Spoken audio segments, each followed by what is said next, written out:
nom du Père et du Fils et du Saint-Esprit, la paix soit avec vous.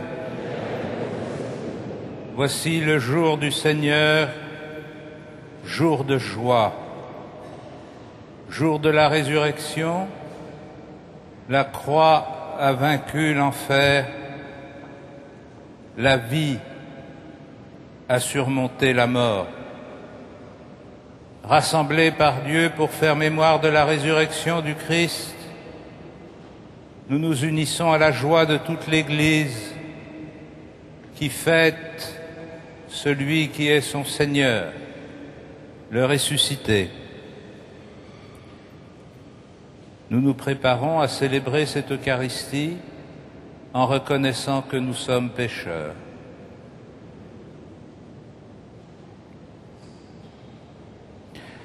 Je confesse à Dieu Tout-Puissant, je reconnais devant mes frères que j'ai péché en pensée, en parole, par action et par omission. Oui, j'ai vraiment péché. C'est pourquoi je supplie la Vierge Marie, les anges et tous les saints, et vous aussi, mes frères, de prier pour moi le Seigneur notre Dieu, et que Dieu Tout-Puissant nous fasse miséricorde, qu'il nous pardonne nos péchés et nous conduise à la vie éternelle.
Gloria in excelsis Deo.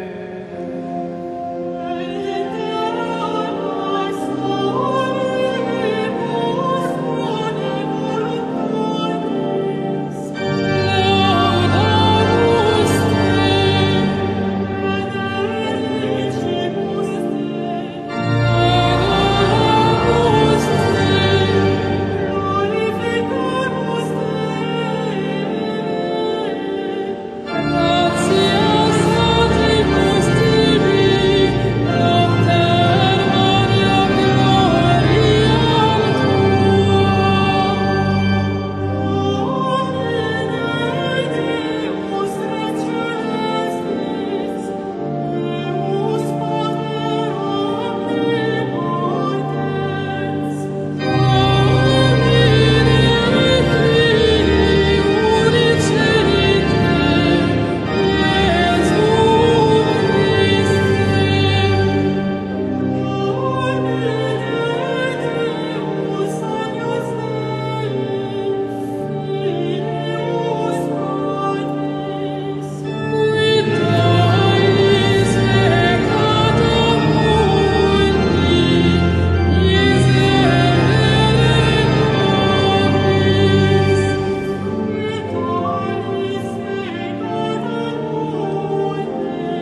le Seigneur.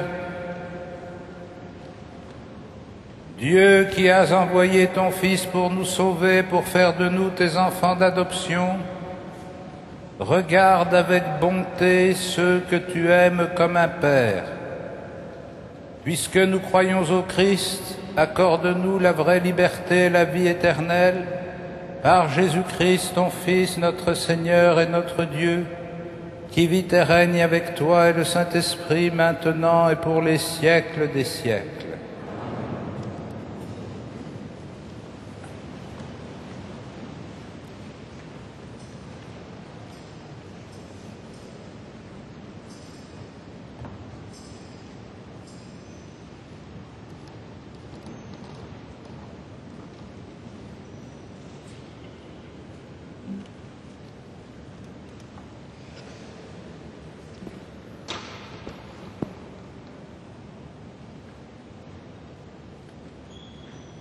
Lecture du livre d'Isaïe.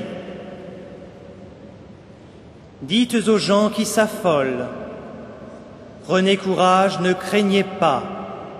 Voici votre Dieu, c'est la vengeance qui vient, la revanche de Dieu. Il vient lui-même et va vous sauver. Alors s'ouvriront les yeux des aveugles et les oreilles des sourds. Alors le boiteux bondira comme un cerf, et la bouche du muet criera de joie. L'eau jaillira dans le désert, des torrents dans les terres arides. Le pays torride se changera en lac, la terre de la soif en eau jaillissante. Parole du Seigneur.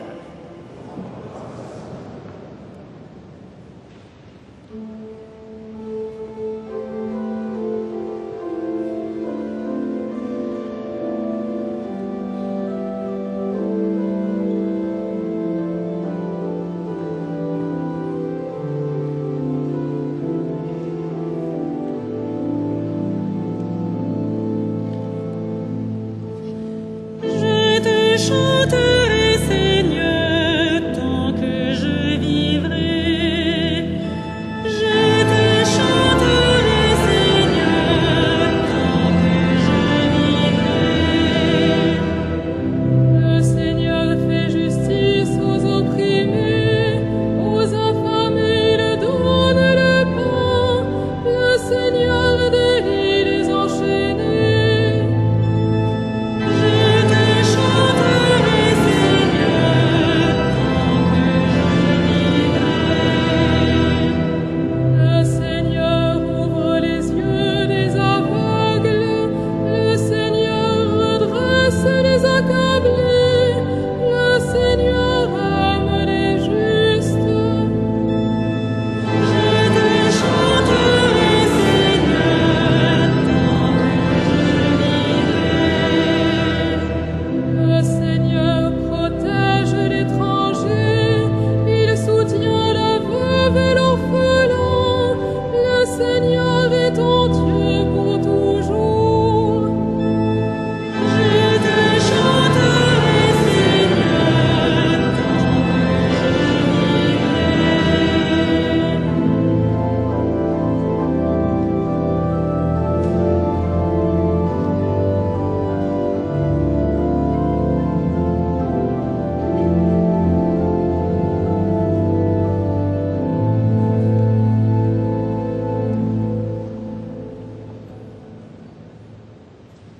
Lecture de la lettre de Saint Jacques. Mes frères, ne mêlez pas des considérations de personnes avec la foi en Jésus-Christ, notre Seigneur de gloire. Imaginons que, dans votre assemblée, arrive en même temps un homme aux vêtements rutilants, portant des bagues en or, et un homme pauvre aux vêtements sales. Vous vous tournez vers l'homme qui porte des vêtements rutilants et vous lui dites « Prends ce siège et installe-toi bien ». Et vous dites aux pauvres « Toi, reste là, debout ». Ou bien « Assieds-toi par terre, à mes pieds ». Agir ainsi, n'est-ce pas faire des différences entre vous et juger selon des valeurs fausses? Écoutez donc, mes frères bien-aimés, Dieu, lui, n'a-t-il pas choisi ceux qui sont pauvres aux yeux du monde? Il les a fait riches de la foi, il les a fait héritiers du royaume qu'il a promis à ceux qui l'auront aimé. Parole du Seigneur.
Le Seigneur soit avec vous.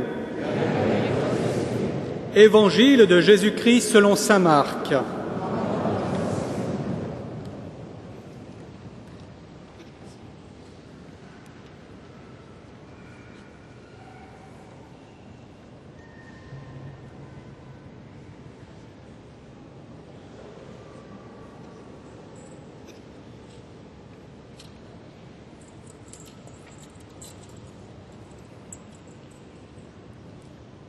Jésus quitta la région de Tyr, passant par Sidon, il prit la direction du lac de Galilée et alla en plein territoire de la Décapole.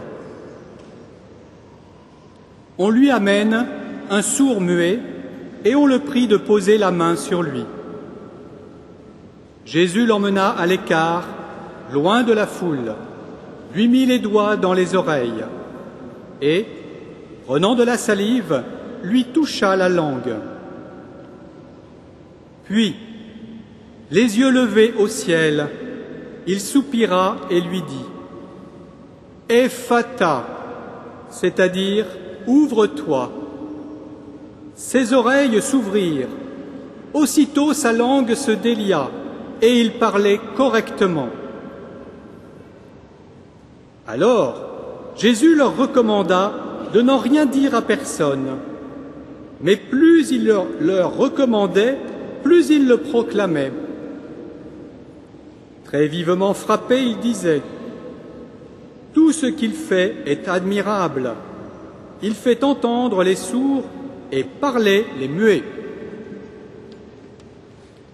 Acclamons la parole de Dieu.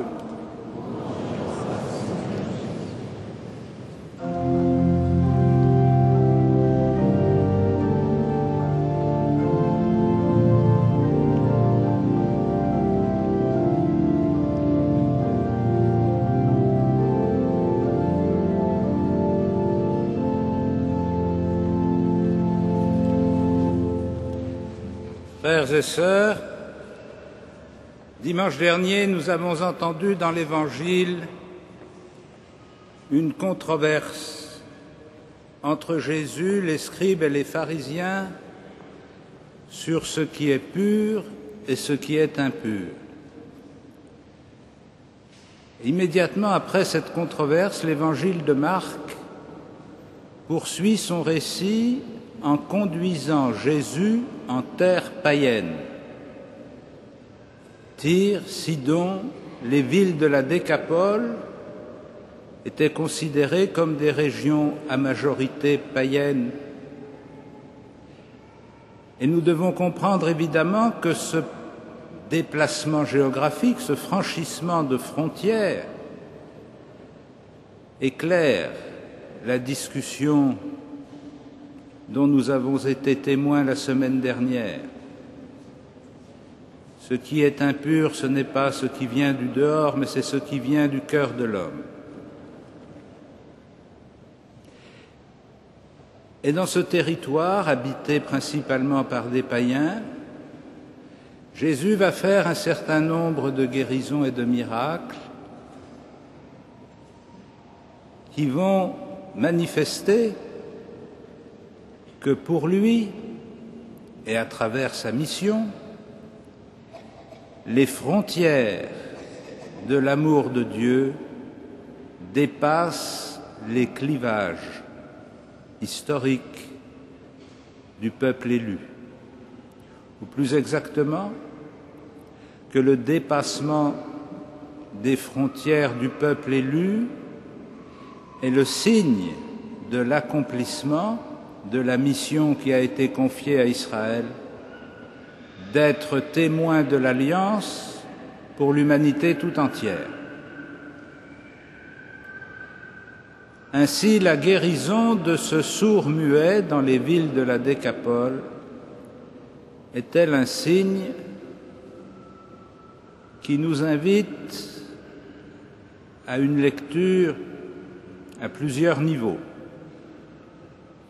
Le premier niveau, c'est évidemment celui que nous entendons dans le récit, un homme blessé dans sa chair est blessé de telle façon que toute communication avec les autres lui est impossible. Cet homme est guéri par la puissance de la parole du Christ, ce qui signifie que la visite de Jésus dans le territoire de la Décapole est une visite de salut et une visite d'espérance. Une visite de salut parce qu'il apporte la guérison à un certain nombre de personnes, dont ce sourd-muet. Une visite d'espérance parce qu'à travers ces guérisons, il annonce que le régime qui régnait entre les païens et les juifs est appelé à évoluer et que les païens, à leur tour, vont pouvoir participer au salut. Cette lecture immédiate des événements dont nous retrouvons la trace dans la conclusion du récit de l'évangile de saint Marc, les gens qui disent « tout ce qu'il fait est admirable, il fait parler les sourds, il fait parler les muets et entendre les sourds », montre que les païens qui sont là ne vont pas beaucoup plus loin que l'événement qui a été réalisé devant eux. Ils admirent le thaumaturge qui fait entendre les sourds et parler les muets, mais ils ne comprennent pas et ils ne peuvent pas comprendre puisqu'ils ne connaissent pas, ou du moins ils connaissent fort mal, les prophéties qui annoncent la venue du Sauveur, telles que le prophète Isaïe, dont nous avons entendu la lecture tout à l'heure, qui annonce que la venue de Dieu Sauveur va se manifester par une série de signes qui seront précisément ouvrir les yeux des aveugles et les oreilles des sourds, faire bondir le boiteux comme un cerf, la bouche du muet criera de joie. Et nous découvrons ainsi que les guérisons réalisées par le Christ, ouvrir les yeux des aveugles, ouvrir les oreilles des sourds, guérir les boiteux, rendre la parole aux muets, prennent une signification particulière.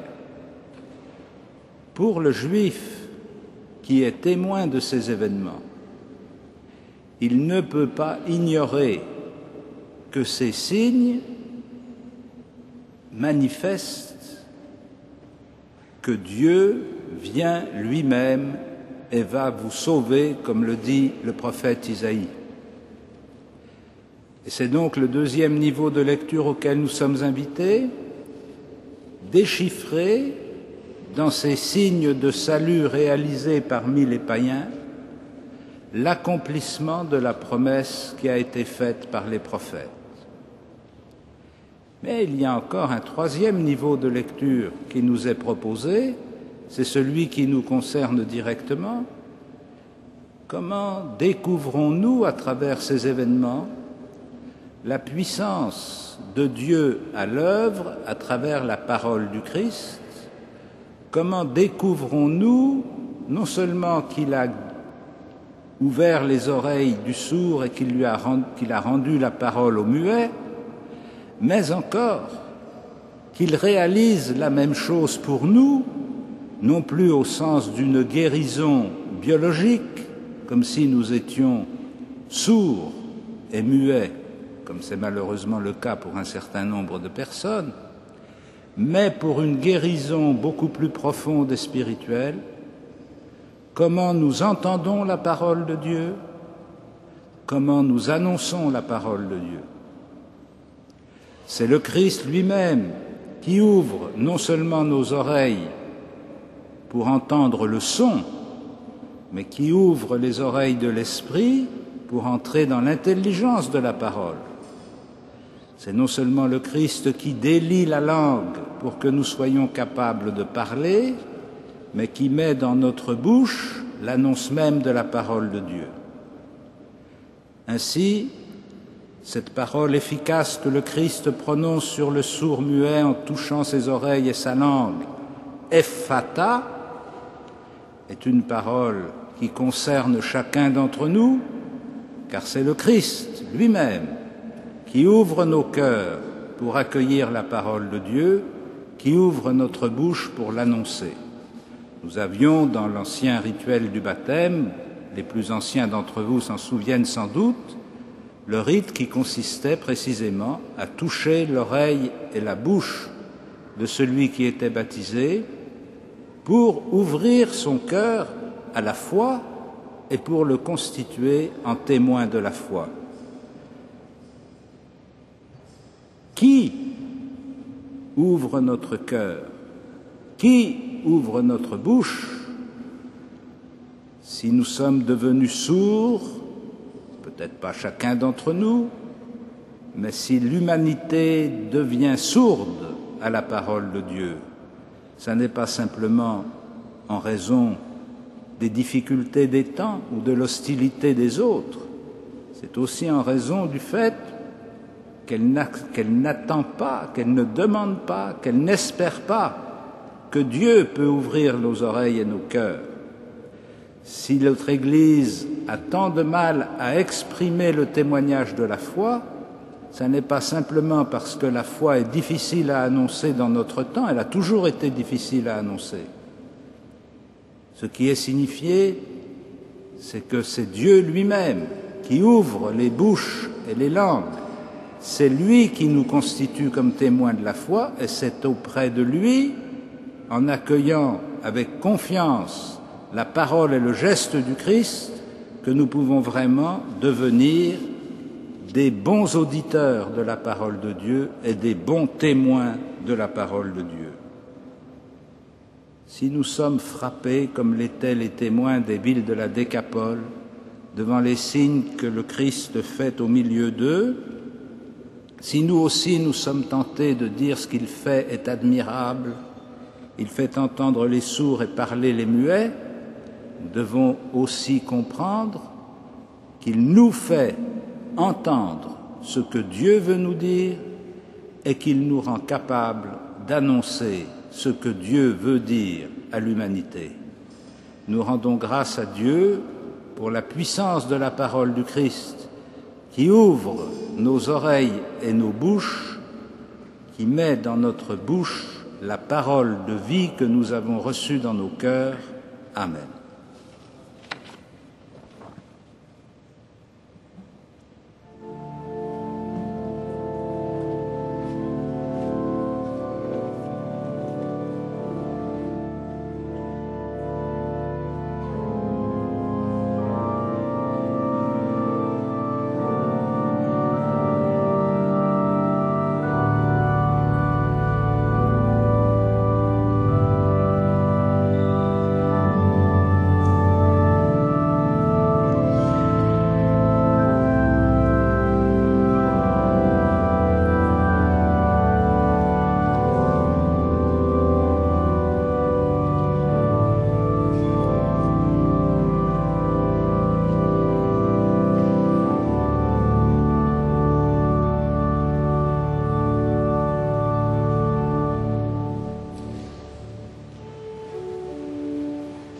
Credo in unum Deo.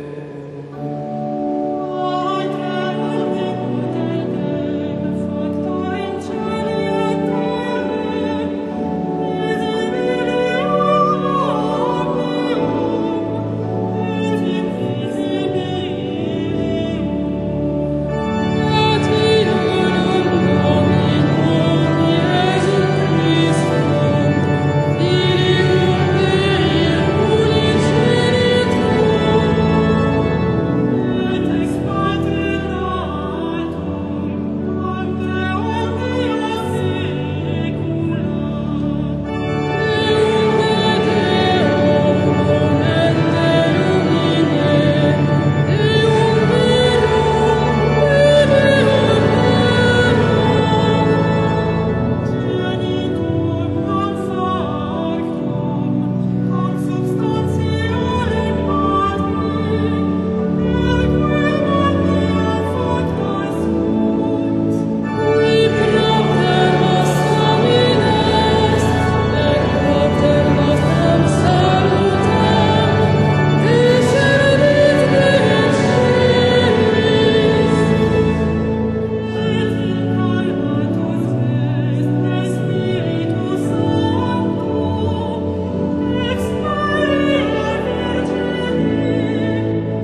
Prions ensemble au moment d'offrir le sacrifice de toute l'Église.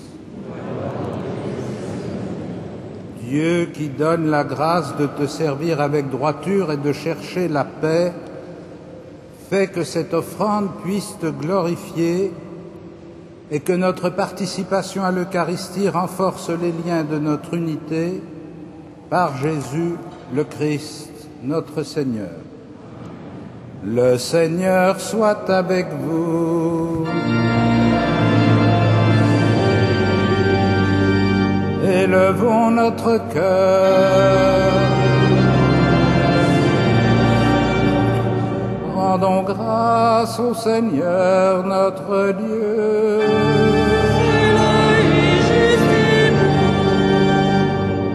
Vraiment, il est juste et bon de te rendre gloire, de t'offrir notre action de grâce toujours et en tout lieu.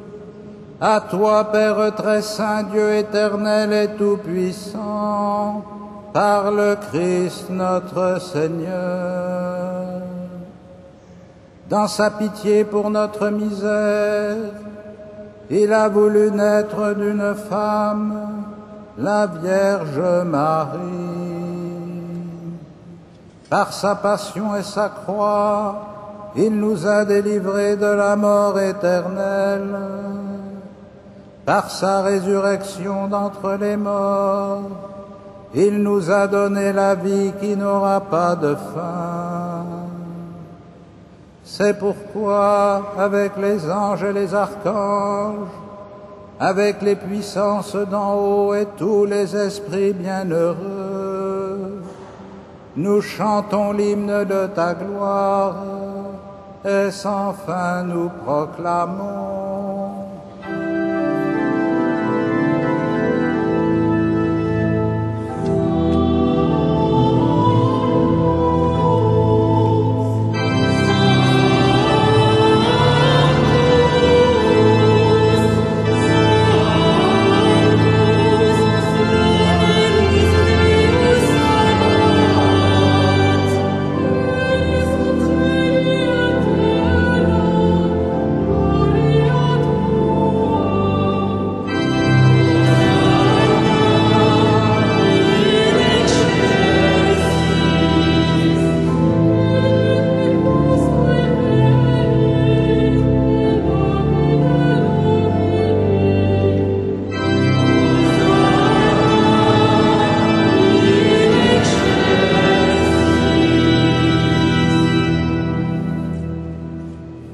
Tu es vraiment saint Dieu de l'univers et toute la création proclame ta louange, car c'est toi qui donnes la vie, c'est toi qui sanctifies toutes choses par ton Fils Jésus-Christ, notre Seigneur, avec la puissance de l'Esprit Saint. Et tu ne cesses de rassembler ton peuple afin qu'il te présente partout dans le monde une offrande pure. C'est pourquoi nous voici rassemblés devant toi et dans la communion de toute l'Église en ce premier jour de la semaine, nous célébrons le jour où le Christ est ressuscité d'entre les morts. Par lui que tu as élevé à ta droite, Dieu Tout-Puissant, nous te supplions de consacrer toi-même les offrandes que nous apportons. Sanctifie-les par ton Esprit, pour qu'elles deviennent le corps et le sang de ton Fils Jésus-Christ notre Seigneur, qui nous a dit de célébrer ce mystère. La nuit même où il fut livré, il prit le pain, en te rendant grâce, il le bénit, il le rompit et le donna à ses disciples en disant « Prenez et mangez-en tous, ceci est mon corps livré pour vous. »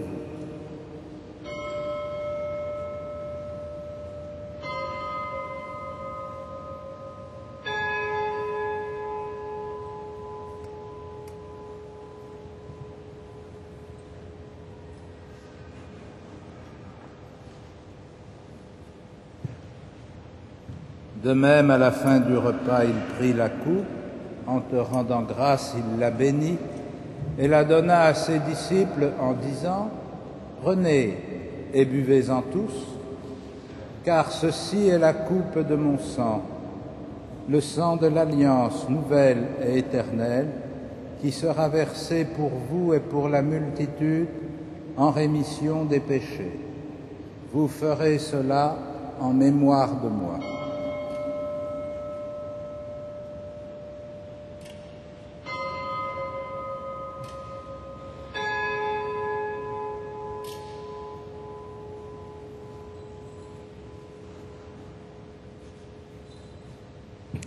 Il est grand le mystère de la foi.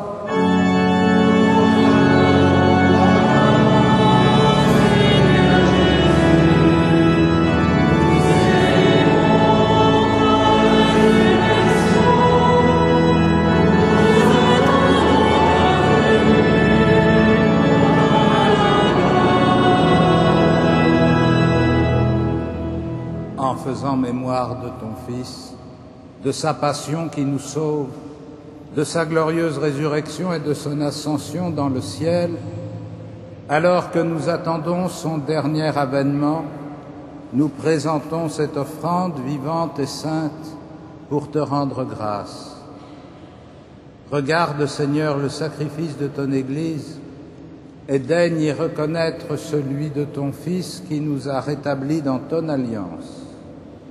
Quand nous serons nourris de son corps et de son sang et remplis de l'Esprit Saint, accorde-nous d'être un seul corps et un seul esprit dans le Christ, et que l'Esprit Saint fasse de nous une éternelle offrande à ta gloire, pour que nous obtenions un jour les biens du monde à venir auprès de la Vierge Marie, la bienheureuse Mère de Dieu, avec les apôtres, les martyrs, Saint Denis et tous les saints qui ne cessent d'intercéder pour nous.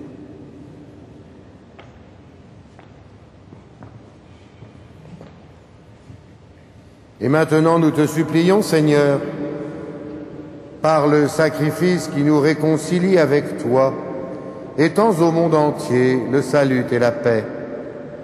Affermis la foi et la charité de ton Église au long de son chemin sur la terre.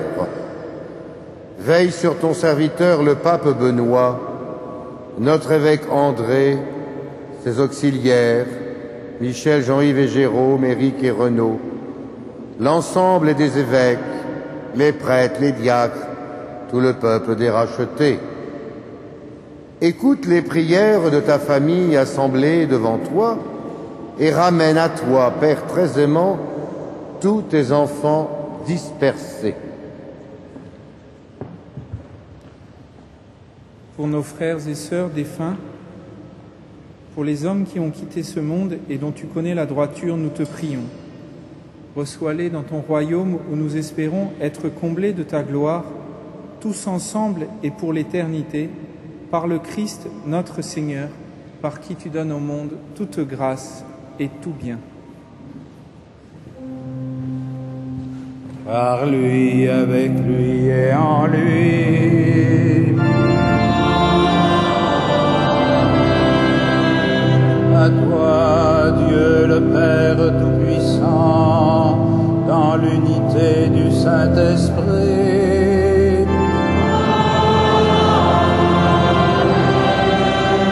Tout honneur et toute gloire pour les siècles des siècles.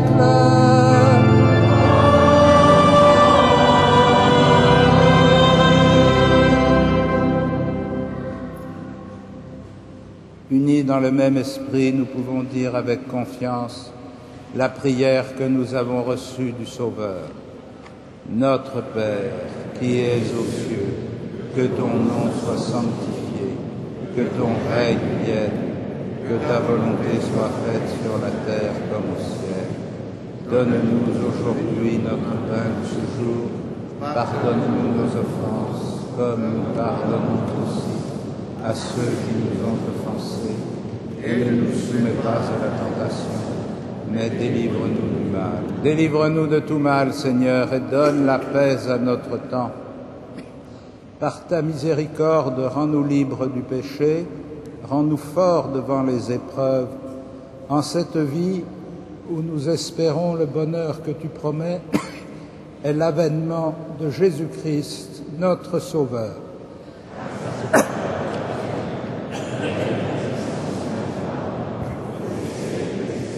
Seigneur Jésus-Christ, tu as dit à tes apôtres, « Je vous laisse la paix, je vous donne ma paix ». Ne regarde pas nos péchés, mais la foi de ton Église. Pour que ta volonté s'accomplisse, donne-lui toujours cette paix et conduis-la vers l'unité parfaite, toi qui règnes pour les siècles des siècles. Amen. Que la paix du Seigneur soit toujours avec vous. Frères et sœurs, dans la charité du Christ, donnez-vous la paix.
Heureux les invités au festin des noces de l'agneau. Voici l'agneau de Dieu qui enlève le péché du monde. Seigneur, je ne suis pas digne de te recevoir, mais dis seulement une parole et je serai guéri.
Frères et sœurs bien-aimés, voici quelques annonces pour les temps qui viennent.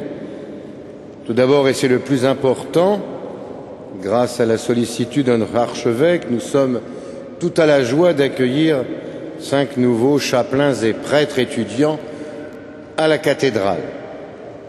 Il s'agit, comme cela est marqué sur vos feuilles, de l'abbé Gérard Pelletier, qui était jusque-là notre curé à Saint-Louis-en-Lille et qui est professeur à la faculté Notre-Dame. Et puis l'abbé André-Marie Ponou de Lafont, qui était jusque-là curé à Bercy et qui est directeur du second cycle de la faculté Notre-Dame de l'école cathédrale et professeur également. Et puis 3 prêtres étudiants, le père Martin Nangacha, prêtre étudiant du cher diocèse d'Abomey au Bénin, et du père Romuald Ebo du même diocèse. Prêtre étudiant au Liban, le père Nassim El Hadj. Vous voyez que la tradition est respectée. Je suis sûr que vous leur ferez bon accueil et qu'ils se sentiront très vite ici comme chez eux. Merci aussi pour leur présence. D'autre part, la projection du film Notre-Dame de Paris, cathédrale vivante, dure encore tout le mois de septembre et c'est tous les soirs à 21 h, sauf le vendredi. Donc, ce soir, c'est en français traduit en anglais. Et les horaires d'hiver, si l'on peut dire, à Notre-Dame reprendront après notre session de rentrée, c'est-à-dire à partir du 21 septembre. Voilà, nous pouvons reprendre notre prière avec notre archevêque.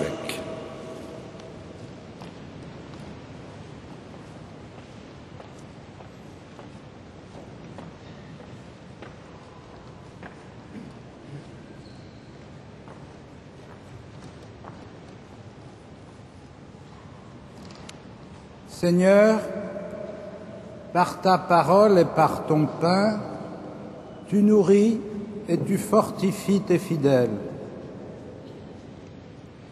Accorde-nous de si bien profiter de ces dons que nous soyons associés pour toujours à la vie de ton Fils, lui qui vit et règne avec toi et le Saint-Esprit maintenant et pour les siècles des siècles.